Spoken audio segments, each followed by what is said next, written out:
پہلی دفعہ جو اذان ہو اور اپنی قریبی مسجد کی، بس اس کا جواب دے دینا کافی ہے، باقی جواب نہ بھی دیں کوئی حرج نہیں ہے۔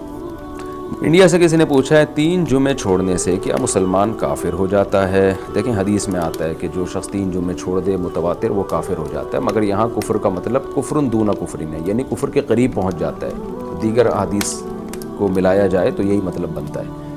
تو جمعہ تو ایک چھوڑنا بھی گناہ کبیرہ ہے، 3 چھوڑ دیں وہ تو پھر اس بات کا امکان ہے کہ اللہ اس سے ایمان کو سلب کر لے گا۔ کفر کا مطلب یہ ہے، کیونکہ اتنے بڑے حکم کو اس نے اتنی ڈھٹائی کے ساتھ توڑتا رہا ہے، تو اس کا مطلب اس کے دل میں تو ذرا سی بھی ایمان کی رمق نہیں ہے۔ آپ دیکھیں نا، گرے سے گرا انسان بھی، مسلمان بھی جمعہ پڑھنے چلا ہی جاتا ہے، تو جمعہ بھی پڑھنے نہ جا رہا ہو تو اس کے بارے میں خطرہ ہے کہ وہ بے ایمان ہو کے مرے گا، اس کے دل میں ایمان کی رمق ختم ہو سکتی ہے۔ اس لیے اگر کسی نے ایسا کیا فوراً توبہ کرے اور جمعے کی نماز پابندی سے ادا کیا کرے۔